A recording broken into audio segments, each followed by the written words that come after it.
ఓం నమ శివాయ నమ. ఓం శ్రీ మాత్రే నమ. శ్రీ వనదుర్గాయ నమ. పరబ్రహ్మ పరమాత్మనమా జగత్తుత్పత్తి స్థితి ఫలయ బ్రహ్మహరి హరాయ త్రిగుణాత్మ్య సర్వగతిగామి దశ దత్తాత్రేయ నమసంతిని సిద్ధి కురు కురు కురు స్వ కుర్రో కుర్రు కొండ దేవత అమ్మ పలుకు, జగతమ్మ పలుకు, సమ్మక్క పలుకు, సారలమ్మ పలుకు, వనదేవత పలుకు, జాయ కొండ దేవత పలుకు. ప్రజలందరికీ నమస్కారము. 2026 ఆగస్టు నెల 12 రాశుల్లో ఉండవలసిన వాళ్ళందరికీ మరి వాళ్ళ స్థితిగతులు ఎలా ఉన్నాయి, వాళ్ళ యోగ నక్షత్రం ఎలా ఉంది, మరి చాలామందికి రాశి ఫలాల గురించి కొంతమందికే తెలుసు, కొంతమందికి వాళ్ళ పేరు బలాన్ని బట్టి ఆలోచన చేస్తుంటారు. కొంతమంది వాళ్ళు పుట్టిన తారీఖు, పుట్టిన సమయాన్ని బట్టి వాళ్ళకి ఏ నక్షత్రం వస్తుంది, ఆ నక్షత్రం దగ్గ ఏ రాశి వస్తుంది అనేది కొంతమందికి తెలుసుకుంటారు. కొంతమంది పెద్దవాళ్ళు వాళ్ళకి తెలియకోకుండా పెద్దవాళ్ళు పేరు పెట్టేస్తారు. ఎందుకంటే వాళ్ళ గడియలు టయాలు చూసుకోకోకుండా నామకరణం అనేది చెప్తారు. పెట్టేసిన తర్వాత వాళ్ళు ఏ రాశి అనేది సతమతం అయిపోతుంటారు. మాది ఈ రాశ అనేది వాళ్ళకి ఆందోళన పడుతుంటారు. కాబట్టి మీరు అలాగ ఆందోళన పడాల్సిన పనేం లేదు. మీకు ఎలాంటి పేరున్నా, ఎలాంటి సందేహాలు ఉన్నా కూడా, మరి మీకు డేట్ ఆఫ్ బర్త్ లేకపోయినా పేరు వరకు ఉన్నా మీ పేరుని బట్టి ఏ రాశి వస్తుంది, ఏ నక్షత్రం వస్తుంది, మరి మీకు ఈ 12 రాశుల్లో ఉండవలసిన వాళ్ళకి స్థితిగతులు ఎలా ఉన్నాయి, వాళ్ళ యోగ నక్షత్రం ఎలాగుంది, వాళ్ళకి లక్ష్మీ కటాక్షమైన యోగము, కళ్యాణ యోగము, సంతాన యోగము, కుటుంబ యోగము, వాళ్ళకి భార్యాభర్తల మధ్యలో కొన్ని కలహాలు, మరి ఉద్యోగాలు అనుకున్న టయానికి రాకోకుండా ఇబ్బంది పడుతూ, మానసికమైన ఒత్తిడిలో కొన్ని ఇబ్బంది పడుతూ, అనేకమైన సమస్యలతో సతమతం అయిపోతుంటారు. కాబట్టి మీకు ఎలాంటి సమస్యలు కానీ, ఎలాంటి ఇబ్బంది కానీ ఉన్నా కూడా తప్పకుండా మమ్మల్ని ఒక్కసారి సంప్రదించినట్టుగైతే మీలో ఏముంది, మీ జాతకాన్ని బట్టి ఏం జరుగుతుంది అనేది గవ్వలం వేసేసి గవ్వల ప్రకారంగా ఈ నెలలో ఈ రాశిలో మీకు ఏ కలిసి వస్తుంది, ఏది మీకు కలిసి రావదు అనేది మేము అన్ని చూసి సెట్ చేసి మీకు అన్ని విషయాలు చూసి చెప్పగలుగుతాం. ఓం నమ శివాయ నమ. తదుపరి రాశి వృశ్చిక రాశి. అదృష్ట బలము, జీవిత బలము, యోగ బలము, లక్ష్మీ బలము, స్థాన బలము అనగా మరి ఈ రాశిలో ఉండవలసిన వాళ్ళు చిన్న వయసు నుంచి కుటుంబాల గురించి ఎన్నో పోరాటం చేసుకుంటూ మంచి పేరు, ప్రతిష్టలు, గౌరవం, అభిమానం ఎంతో సాధిస్తారు. కానీ ఒక స్త్రీ విషయంకి రాగానే పడిపోతారు. ఎందువల్ల అంటే ఇలా జాతకంలో ఉన్న విషయం ఏంటంటే ముగ్గురు కలిసి కళ్యాణం చేస్తుంటారు. ఇంట్లో సంబంధించిన వాళ్ళు కానీ, బంధువులు కానీ, అన్నదమ్ముల పిల్లలు కానీ, అక్క చెల్లెళ్ళ పిల్లలు కానీ ముగ్గురు కలిసి కళ్యాణం చేస్తారు. ఆ కళ్యాణం చేసినప్పుడు ఏమవుతుందంటే వీళ్ళకి లేనిపోయిన సమస్య అక్కడే తగిలింది. 3 పెళ్లిళ్ళు ఒకటేసారి చేయకూడదు, ముడిపడవు.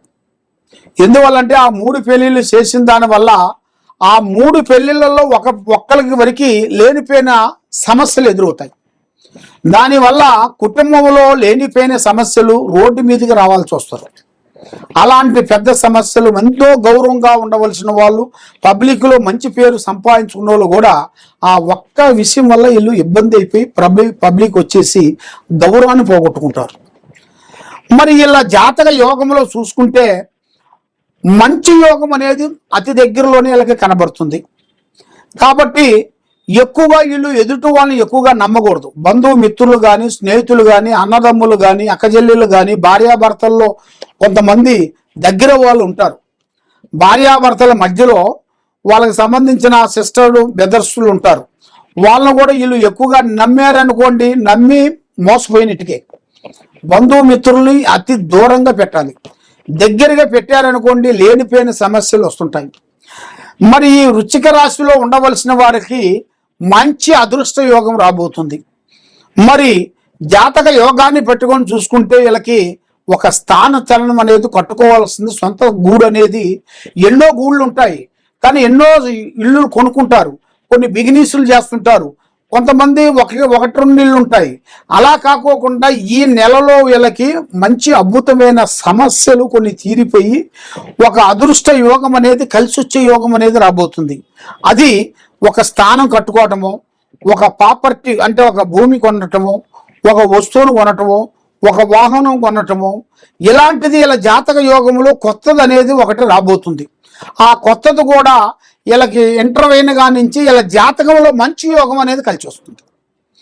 మరి ఈ జాతకంలో ఉండవలసిన వాళ్ళకి గ్రహాలు కొన్ని తిరుగుతుంటాయి. వీళ్ళు చేయాల్సింది శ్రీ ఆంజనేయ స్వామిని పూజించాలి. మంగళవారం రోజున గుడికెళ్ళి 9 వారాల పాటు పూజా బంధన చేసుకొని ఆ స్వామికి, ఆంజనేయ స్వామికి ఆకు పూజ, తమలపాకు పూజ అంటారు. మరి అలాంటి తమలపాకు పూజని మీరు 101 తమలపాకు తెప్పించుకొని ఆ స్వామికి మాల వేయండి. మాల వేసినట్టుకైతే తప్పకుండా మీకు జయం కలుగుతుంది. అలాగా ఒక వారం మాల వేయాలి. ఒక వారం ఆయనకి ఇష్టమైంది వడమాల. వడమాల అంటే వడలతో తయారు చేసేసి మాల కట్టేసి స్వామికి వేస్తారు. ఆ వడలతో తయారు చేసేసిన తర్వాత మీరు అవి ఎత్తపోయి గురువు స్వామికి అక్కడ ఏదన్నా ఊళ్ళోకి వెళ్ళి అక్కడ బ్రాహ్మణులు ఉంటారు కదా, ఆ పూజ చేసే వాళ్ళు ఉంటారు, వాళ్ళ దగ్గరికి వెళ్ళి ఈ విధంగా మేము చేస్తున్నామని ఒక రోజు మీరు టైం తీసుకొని వాళ్ళ దగ్గరికి వెళ్ళి మీరు అది పూర్తి చేసుకొని తయారు చేసుకొని పోయి వాళ్ళకి ఇవ్వాలి. ఆ విధంగా ఇచ్చినట్టుకైతే తప్పకుండా మీకు ఆ స్వామికి పూజా బంధన జరుగుతుంది. ఆ ఆశీస్సులు ఉంటాయి. మీకు 100% సక్సెస్ అయ్యే మార్గాలు కనబడుతున్నాయి. ఈ విధంగా చాలా మంది చాలా విధానాలతో బాధపడుతూ, ఆరోగ్య సమస్యలతో, కుటుంబ సమస్యలతో, ఎంతో మంది కొన్ని సమస్యలతో బాధపడే వాళ్ళందరికీ మేము అమ్మవారు పూజా బలం చేసి ఈ వేరు మేము పూజా బంధన చేసి అమ్మవారు భూమిలో నుంచి మేము పీకుతాం. ఈ భూమిలో నుంచి మేము పీకేటప్పుడు దీనికి పసుపు కుంకుమ వేసేసి అమ్మవారు మంత్రాన్ని చదివి మేము తీస్తాం. ఇది సభకట్టు వేరు అంటే నరదిష్టి లేకోకుండా, ఆరోగ్యం బాగుండేట్టుగా, మనశ్శాంతి ఉండేట్టుగా, కుటుంబంలో ఎలాంటి సమస్యలున్నా, ఎలాంటి ఇబ్బందులు పడుతున్నా ఇది అమ్మవారు పూజా బంధన చేసి మేము ఇది వేరుని తీసి చాలా మంది ప్రజలకి, ఎంతో మంది ప్రజలకి మేము ఇచ్చాము. గత 30 సంవత్సరాల నుంచి వచ్చిన మా దగ్గర ఉన్న భక్తులందరికీ ఈ వేరు ఇచ్చి మేము అమ్మవారు పూజా బలం చేసిన దాని వల్ల ఎంతో మంది గొప్పవాళ్ళు అయిపోయి కుబేరులు అయిపోయారు. కాబట్టి తప్పకుండా మీరు మా దగ్గరికి మీరు వచ్చి ఈ వేరు మీరు తీసుకొని వెళ్ళినట్టుగైతే మీ కుటుంబంలో ఎలాంటి సమస్యలు కూడా తీరిపోతాయి. ఈ వేరుని మీరు తెల్లగుడ్డలేసి పసుపు కుంకుమ వేసి ఇంటికి కట్టుకోవాలి. ఈ వేరు వల్ల మీకు అష్టౌశ్వర్యాలు, భాగ్యభోగాలు, మనశ్శాంతి ప్రాప్తి కలుగుతాయి. కాబట్టి మాది ఇక్కడ దిల్సుఖ్ నగరు సాయిబాబా గుడి ఎదురుగా శ్రీ సమ్మక్క సారలమ్మ మహాశక్తి పీఠం. తప్పకుండా మీరు మా దగ్గరికి వచ్చి వేరు తీసుకొని వెళ్ళినట్టయితే మీకు అన్ని పనులు విజయవంతం అవుతాయి. లేదు మీరు ఎక్కడో నుంచి ఫోన్లు చేసి వేరే ఊరు నుంచి మీరు ఉన్నారనుకోండి, మరి మీరు మాకు ఫోన్ చేసి గురువుగారు మీ వేరుని మాకు కావాలంటే ఈ వేరుని మేము కొరియర్ ద్వారాగా మేము పంపించగలుగుతాం. మీకు ఎలాంటి సందేహాలు ఉన్నా కూడా ఈ కింద ఉండాల్సిన నెంబర్కి మాకు సంప్రదించండి. మీ ఇంట్లో ఏముంది, మీ ఒంట్లో ఏముంది, మీ మీద ఏముంది, ఎలాంటి గ్రహాలు ఉన్నాయి, మరి మీకు ఎలాంటి ప్రాబ్లం జరుగుతుంది, ఎవరు మీకు శాతపడి చేస్తున్నారు, ఎవరు మీకు బాలావతి చేస్తున్నారు, మరి మీకు అబ్బాయిలు కానీ అమ్మాయిలు కానీ చదువులలో బ్రేక్ అయిపోతున్నారు, వాళ్ళ విద్యలో వ్యాపారాల్లో ఇబ్బందిగా కలుగుతుంది, మరి ఇలాగ అయిన వాళ్ళకి ఏ సమస్యలతో బాధపడుతున్నారో తప్పకుండా వాళ్ళ సమస్యలు మొత్తం మేము చూసి ఎలాంటి పరిష్కారం, ఎలాంటి సమస్యకైనా కూడా పరిష్కారం మన దగ్గర దొరుకుతుంది. ఈ కింద ఉండాల్సిన నెంబర్కి సంప్రదించండి. సర్వో జనా సుఖినో భవంతు. ఓం నమః శివాయ నమః.